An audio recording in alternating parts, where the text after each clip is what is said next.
Hi Avani, how are you? It's Margaret here with your video lesson. So let's get started. I just want to go through a couple of your pieces today. Let's start with the Bach because we didn't have much time last time to review it. So just a couple of concepts for you to think about as you practice this. I would really like you to group together some notes. For instance, the first set of 6, and which finishes on the G of the next measure.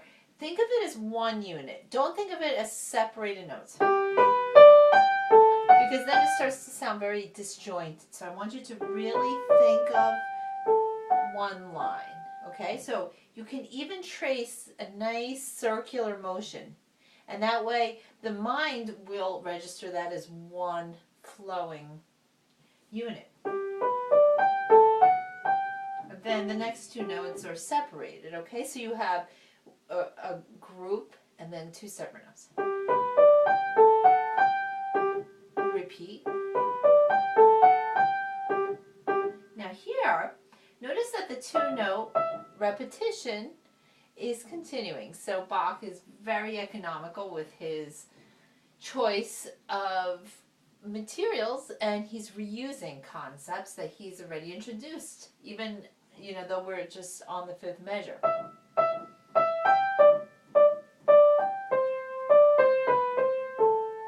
So basically you start to see a certain pattern forming, and also in terms of interpretation you can start to see also some rules that you can follow.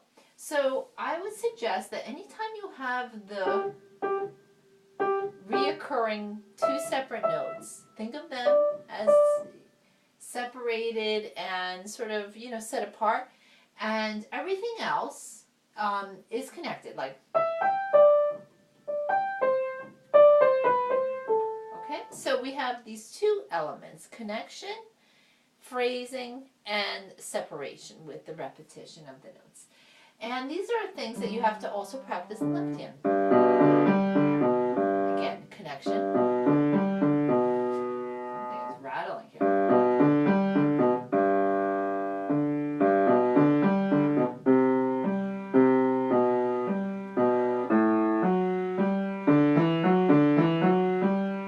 Okay, so we have here in the left hand, we don't have the 2-note repetition thing, that little motif, if you will, happening. So instead, we are going to be connecting for the most part in the left hand, which is another way to also introduce a little bit of more stability in your tones.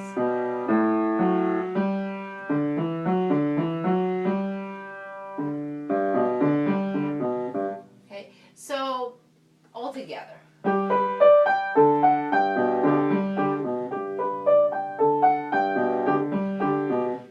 Pause and show you that, again, anytime we have a repetition, the same melody repeats or the same groupings of notes, make sure that you do something different at the repetition. So in this case, making it softer is a great idea. First time loud, second time soft.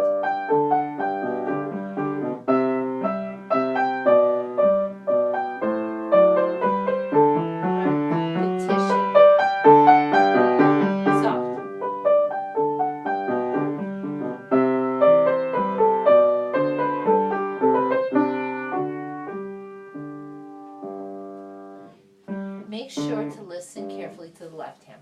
In Bach's music, because this music is very polyphonic, poly meaning many, voices layered, and it's not just, it's not like a left hand that just has a bunch of chords and a right hand that just has a melody. It's they're equal in terms of their weight and their substance.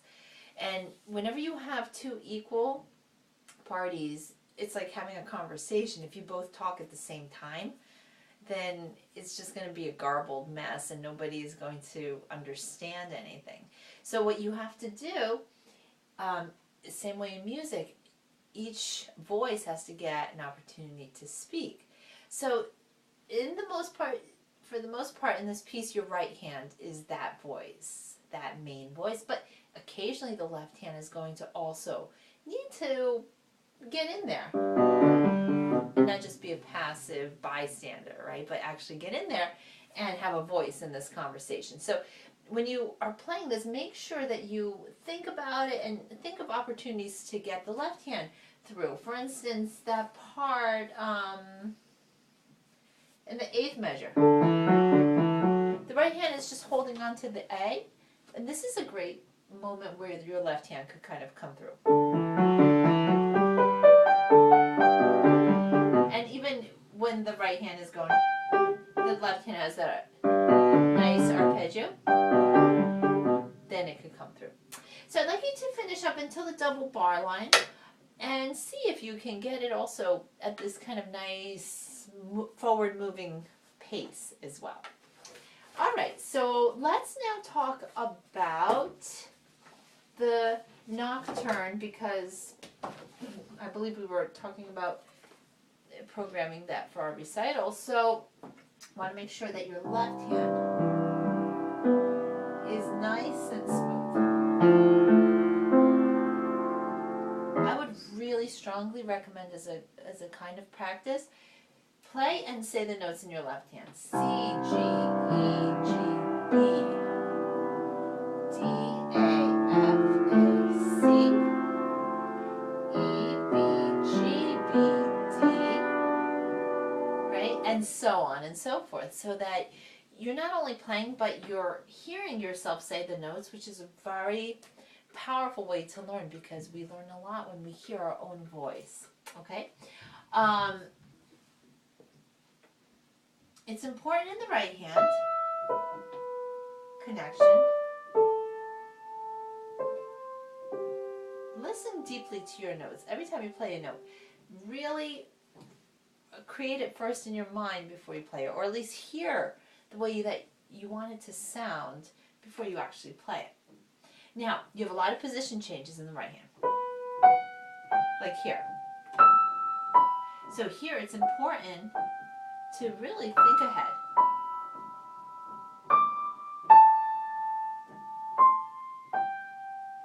Back. Back to the B.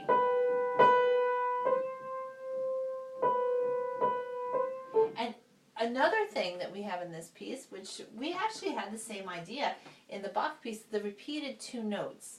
But in this case, it's a lyrical melodic passage. So whenever we have two repeated notes in a melody, make sure that you're creating like a swell on them. You know, don't ever play them two times exactly the same. 1, 2, because that just sort of chops off the line. You know, one could be softer and the other one louder, or a little bit more intense, or you could do the opposite. You know, kind of pull back on the second note.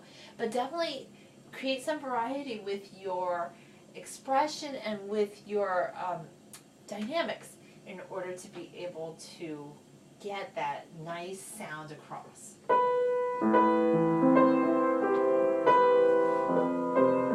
You see how different it sounds rather than...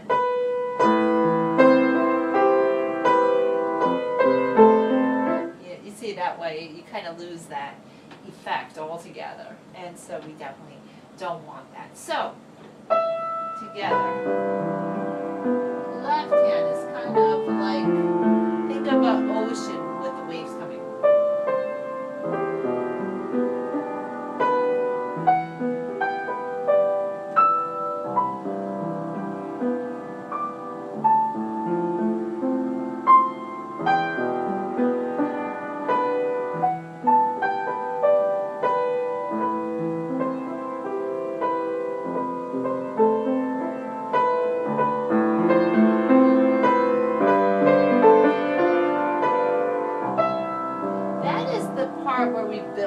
Because this is the kind of, it really opens up once we get to measure 13, doesn't it? It's just, you know, at that point it's really flying, it's really coasting, and it's something yeah, pretty spectacular there.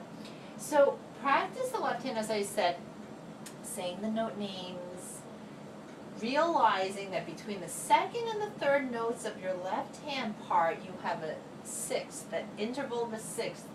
That seems to be a feature in this piece. In fact, as a kind of practice, I would go through, I would play the left hand, first note by itself, and then the second and third notes together with the second and thumb. That way you get used to that wonderful skip, and that's going to make it just so much more effective, right? So, okay, so we have to really finish this up because the 21st we have our recital, as you know. So, you know, you can absolutely do it. It's just a question of just putting in smart practice time. And smart practice time means that you come away from your session knowing that you've checked something very valuable off your list, a trouble spot that maybe you were being stumped on that you fixed, or you've gone faster in your tempo, or you've connected more in the left hand. Give yourself a goal every time you sit down to practice so that you really make the most effective use of your practice time, and that should really make a very big difference in that. Okay, so Avani, have a wonderful week, and just really focus in on the recital songs, and I will see you on Friday. Okay, bye, hon.